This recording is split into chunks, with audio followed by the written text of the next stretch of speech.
go all in for Myles Garrett.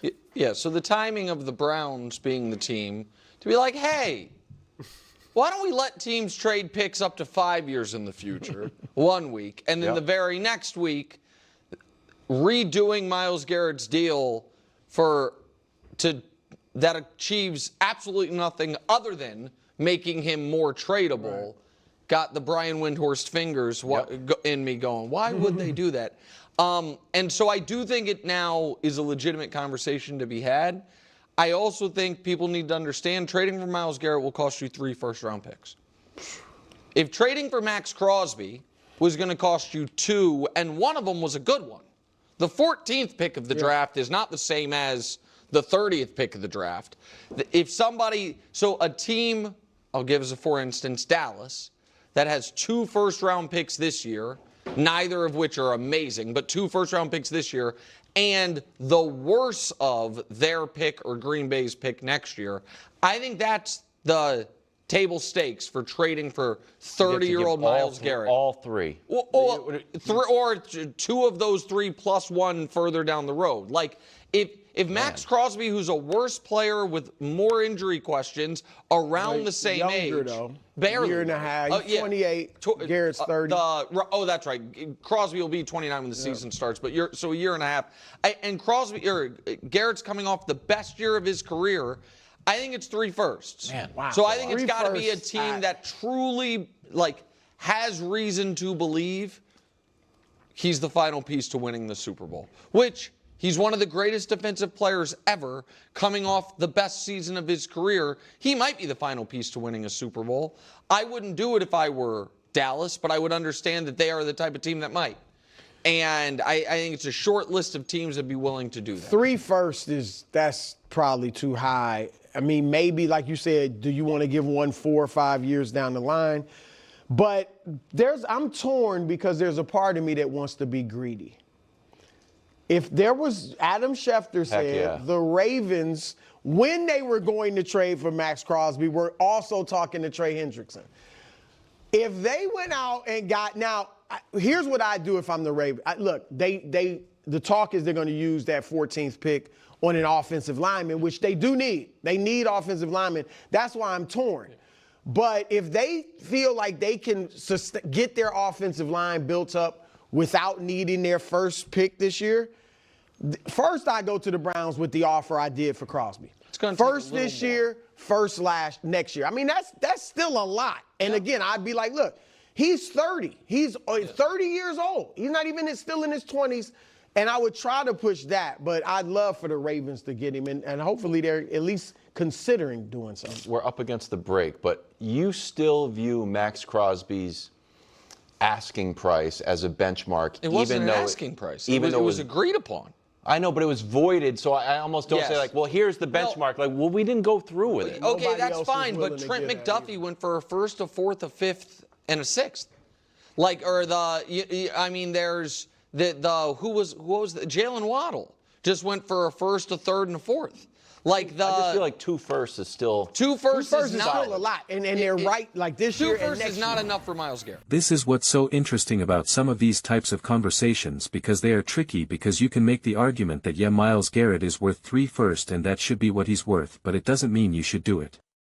Like we saw this with the Lamar Jackson trade rumors, years ago when they were like, trade 3 firsts for Lamar. And it's tough when you do something like that because you have to trade 3 firsts. So Lamar's obviously clearly worth that, but you now have to get rid of those 3 first-round picks and then immediately pay Lamar Jackson hundreds of millions of dollars, and it hurts you so significantly because when you're paying that amount of money, you need those first-round picks. You need them. You need them. You need them and you need them.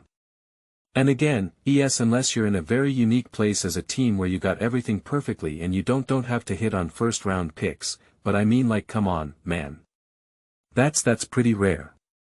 And so with a Max Cross with a Myles Garrett situation here, it's just interesting because it's a lot of draft capital. And so if you were in a situation, let's say the Rams, this off-season, and they've obviously already made some of these trades, but if they really felt like, man, we are a Myles Garrett away from winning. If we had Myles Garrett, him getting after Sam Darnold, etc., we would be money. It would be over. Then yes, you can make an argument that a team in that exact situation can go trade, because they had 2 first and then next year's first and then they're like, okay, boom, you're there, they're good there.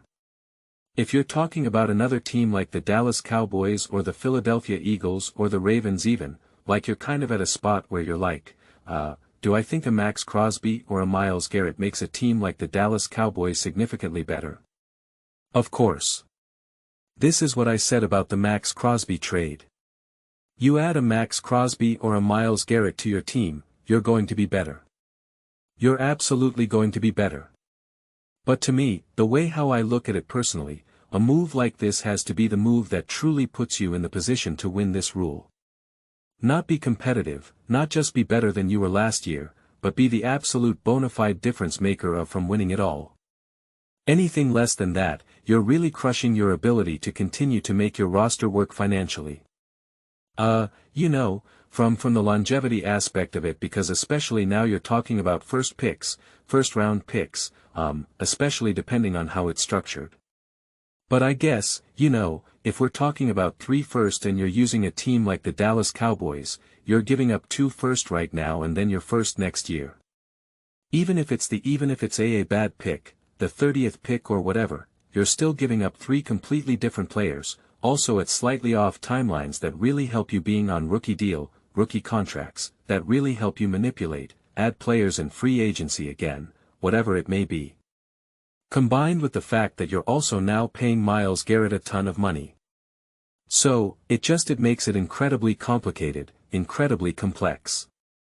And that's why a team like the Rams, to me, I look at them as like the team that could maybe do something like that because, without a shadow of a doubt that if your team is good enough, you are going to be there.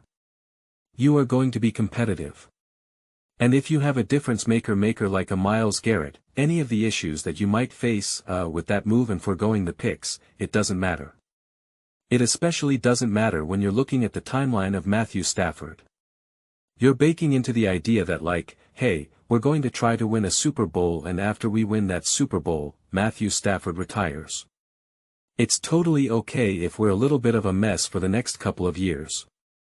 No one's going to fall. The fans aren't going to care. The media is not going to care.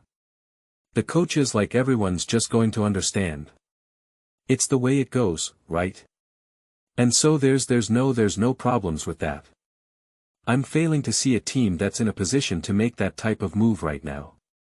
A team that can mortgage their future and take that level of a risk, combined with the fact that you could really feel as I sneeze on the truth that you were really just right there from winning it all. Right there. And so, yeah, I still stand by also when you look at a team like the Ravens, yeah, having a great defense, having an elite defense is great, but I'm still kind of the camp of Lamar Jackson's your quarterback. You have to be able to have a team and surround him with people and the right coaching staff as well that you get the best version of him. 3 minutes to go, 4th quarter in January. Don't get me wrong, having a great defense goes a long way, but his defense only gave up 17 points against the Chiefs in 23. His defense completely did good enough in 24 against the Buffalo Bills. The Chiefs scored more the Chiefs scored more points. So, it's just the defense. I'm not saying that it hasn't hurt them in the past, because it has, but hasn't been their Achilles heel. This isn't the Cincinnati Bengals type situation or the Buffalo Bills type situation. Or even the Los Angeles Rams, right? That's not the situation here. So, it's just if you're making all these big massive moves here, it's just I still favor that it's in service of ultimately bringing out the absolute best, most resilient, most dominant, most clutch version of this offense / Lamar Jackson.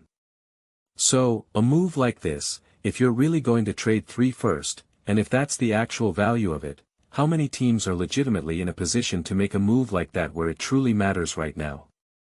And is that risk worth it? And that's why to me right now, and I'm sure there's a couple other teams I'm just not thinking about, but to me right now, that feels like the Los Angeles Rams, and they've already kind of, used that ammo.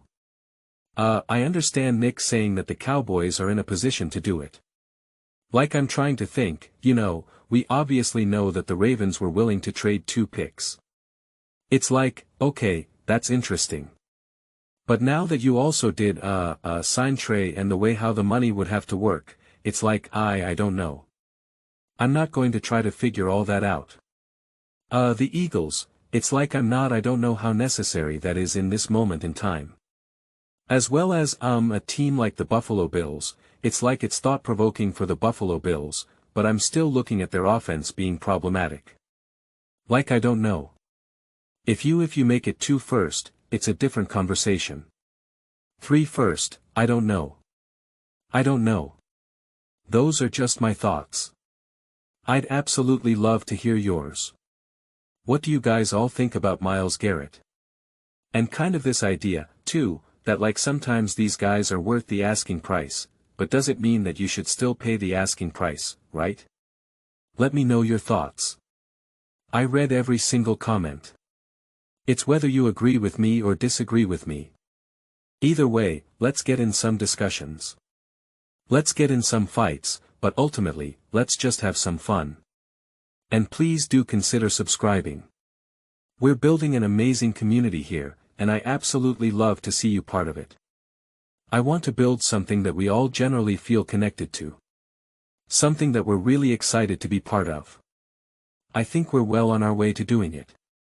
Please don't forget to give this video a thumbs up as it really does help the visibility and the algorithm. Thank you so much. See you next time.